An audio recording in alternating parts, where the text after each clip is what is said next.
Hola amigas y amigos, buenos días, buenas tardes, buenas noches a todas mis suscriptoras y suscriptores que os encontráis repartidos a lo largo y a lo ancho de este mundo. Desde aquí, desde mi ciudad, Zaragoza, aquí en España, os mando un saludo y un fuerte abrazo. Nuevamente os doy la bienvenida a mi canal La Comarca, vuestro canal multicultural. En esta nueva ocasión, amigas y amigos, os traigo otra grandísima biografía histórica. Os voy a hablar de Henry Ford, la revolución de la industria del automóvil. Bueno, amigas y amigos, comenzamos.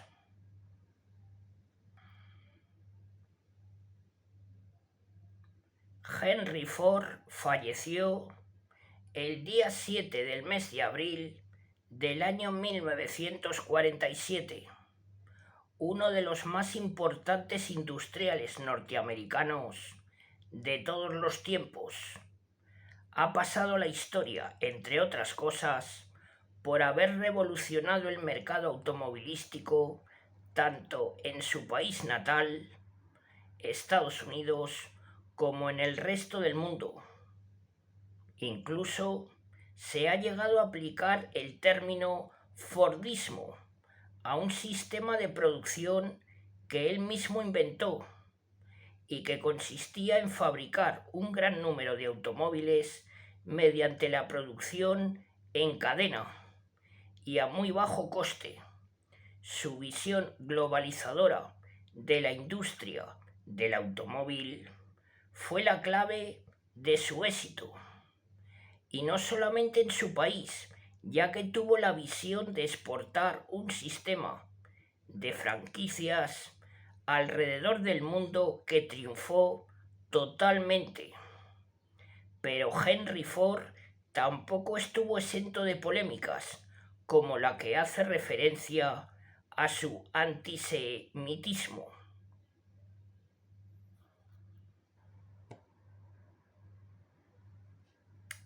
El día 30 del mes de julio del año 1863 nacía Henry Ford en el seno de una familia muy pobre de una zona rural al oeste de Detroit, Estados Unidos.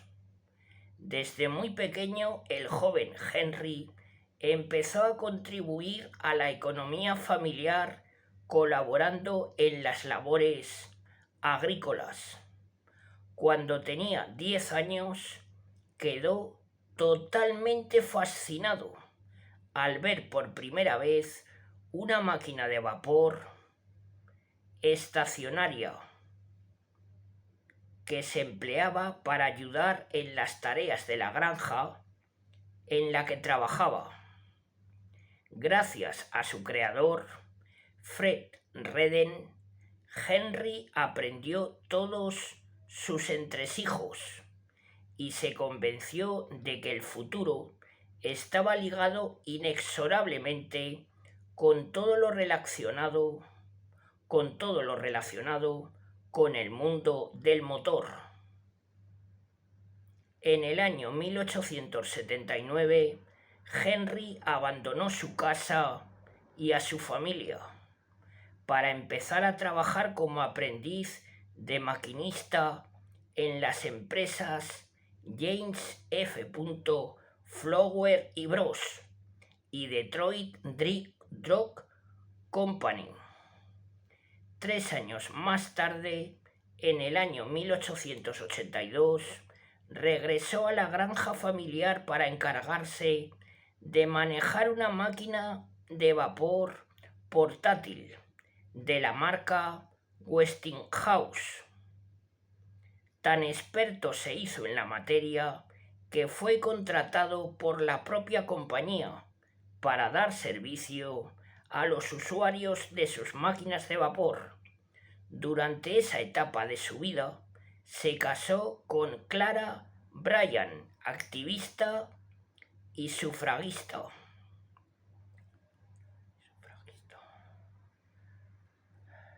En el año 1891,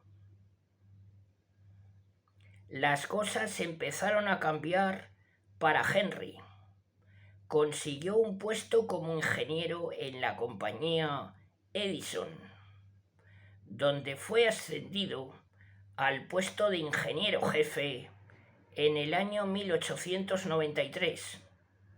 Entonces, gracias a su nuevo cargo, pudo dedicar más tiempo y recursos a experimentar con motores de gasolina, algo que le fascinaba. Aquellos primeros experimentos culminaron en el año 1896, cuando inventó su primer vehículo autopropulsado al que denominó cuadriciclo y que probó con éxito el día 4 del mes de junio del mismo año.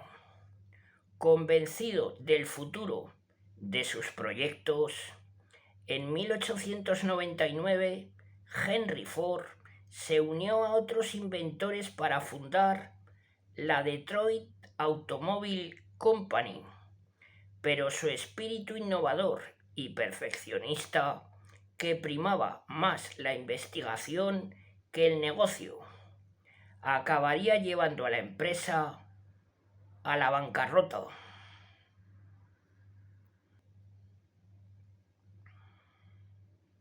Fue entonces cuando, junto con otros inventores, fundó la Henry Ford Company, una empresa en la que Ford puso por encima de todo su interés por los coches de carreras y las competiciones.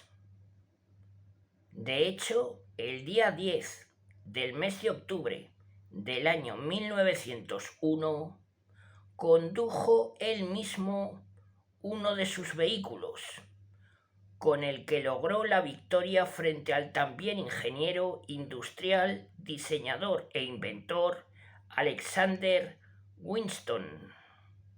Al año siguiente, Ford siguió trabajando para perfeccionar su prototipo de coche de carreras, lo que provocó que se alejara del principal objetivo de la compañía, que era fabricar un vehículo para la venta al público. Para lograrlo, al final sus socios contrataron, sin contar con él, al ingeniero Henry M. Leland, lo que provocó la dimisión inmediata de Ford. Dimití determinado a nunca jamás volver a ponerme bajo las órdenes de nadie, diría airado el inventor. El día 16 del mes de junio del año 1903, Ford creó su tercer proyecto junto con otros 11 inversores más, entre los que se contaban los hermanos John y Horace Dodge, la Ford Motor Company.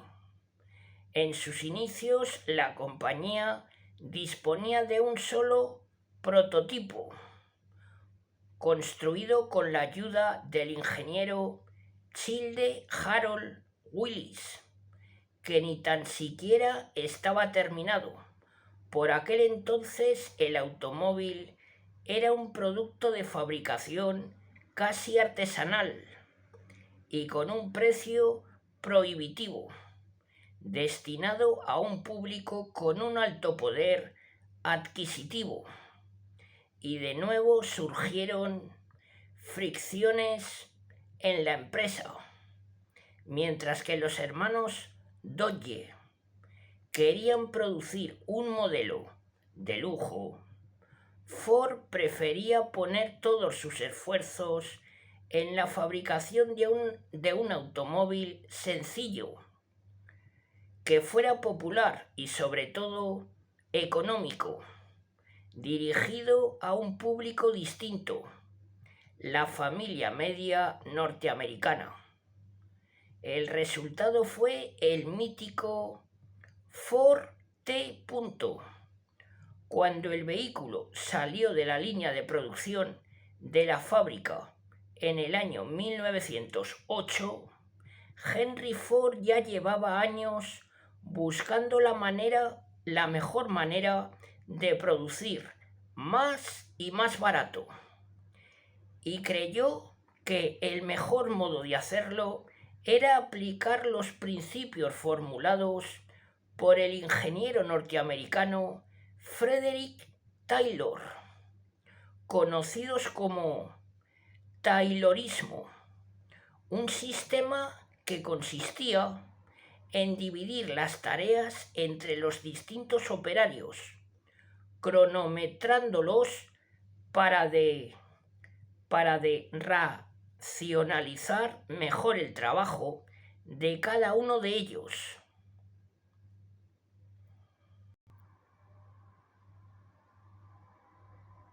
Ford al final encontró la fórmula del éxito empresarial durante una visita que realizó a los mataderos de Cincinnati y Chicago, cuando descubrió la cinta transportadora. Así pensó entusiasmado, el coche en proceso de fabricación avanzaría por la cinta mientras cada obrero intervenía en el montaje sin moverse de su lugar. La innovación resultó todo un logro, pero para mantener la fábrica a pleno rendimiento, Ford necesitaba contratar más personal para cubrir todos los turnos, y para conseguirlo se le ocurrió la idea de duplicar los sueldos, con lo que logró atraer mano de obra cualificada y, aunque parezca increíble, pudo reducir los costes de producción. El problema surgió cuando los accionistas vieron que se habían incrementado considerablemente los beneficios y exigieron repartir los dividendos, pero Ford, que prefería invertir las ganancias en la mejora de la fábrica, tomó una drástica decisión: compró todas las acciones y expulsó a la mayoría de los accionistas de la empresa, que quedó en manos de su mujer, su hijo y él mismo.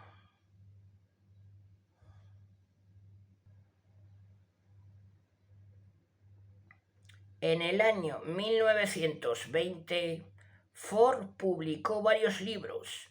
El primero de ellos fue El judío internacional, el primer problema del mundo, un panfleto con tintes antisemitas plagado de estereotipos sobre el poder que los judíos ejercían en el mundo, que fue publicado por entregas en The Arbonne Independent, periódico también propiedad de Henry Ford.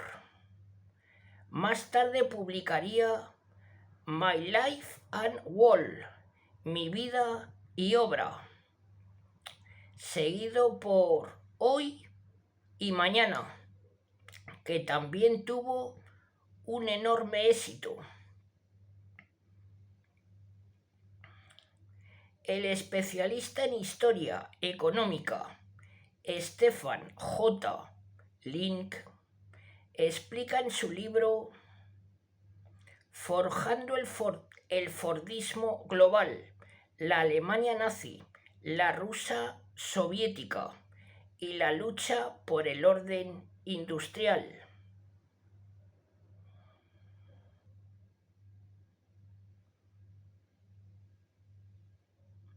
que My Life and World, más que un libro sobre consejos para realizar buenos negocios, plantea un ambicioso proyecto de reforma social y es una feroz crítica del sistema industrial y la organización económica de la sociedad contemporánea, algo que probablemente causó una gran impresión a uno de sus principales lectores, Adolf Hitler.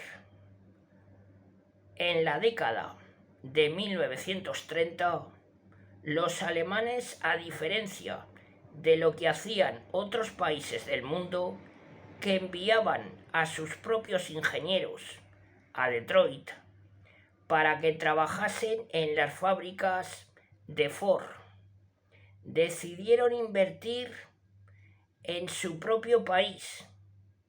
El propósito del gobierno nacionalsocialista alemán era obligar a los industriales norteamericanos a que desplegaran toda su tecnología en territorio alemán, aunque Ford y otras compañías estadounidenses ya tenían intereses en Alemania.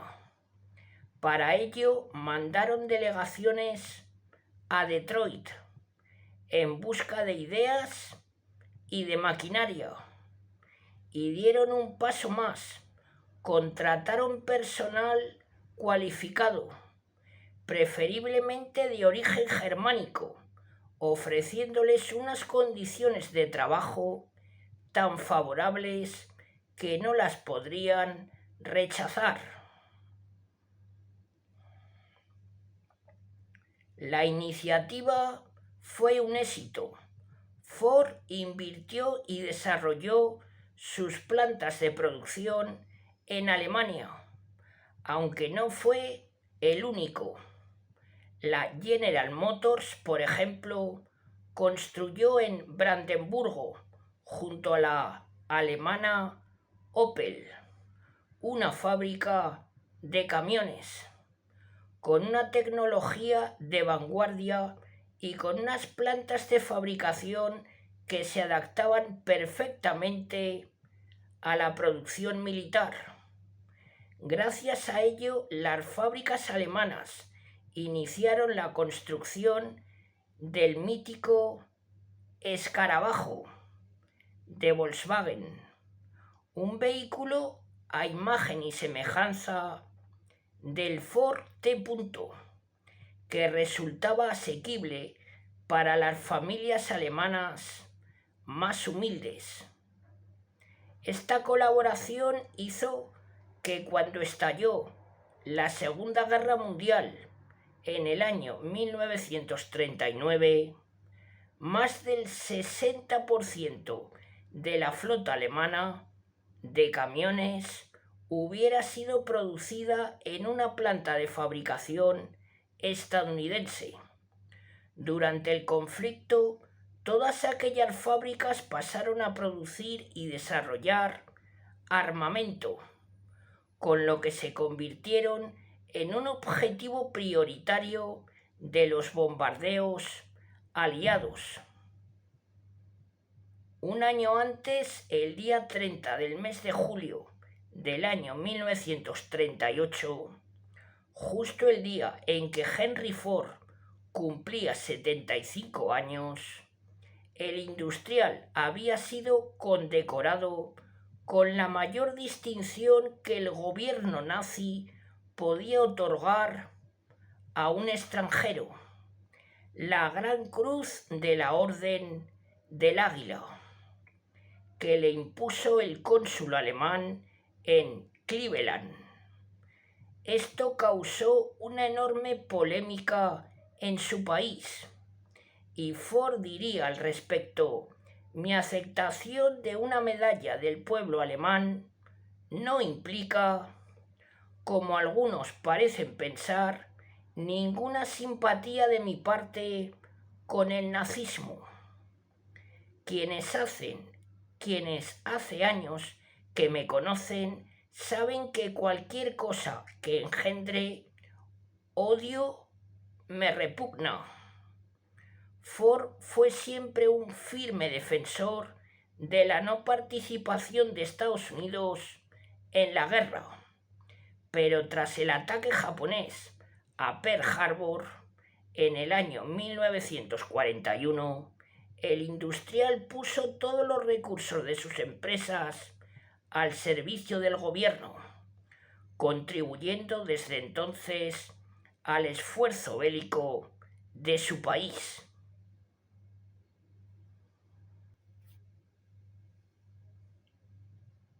Bueno, amigas y amigos, hasta aquí esta grandísima biografía histórica. Henry Ford. Otra vida extraordinaria. Si os agrada mi trabajo, lo apoyáis con vuestros likes. En la parte de abajo tenéis los comentarios. Siempre es agradable leer comentarios positivos. Bueno, amigas y amigos, os mando un saludo a todas y a todos. Hasta muy pronto.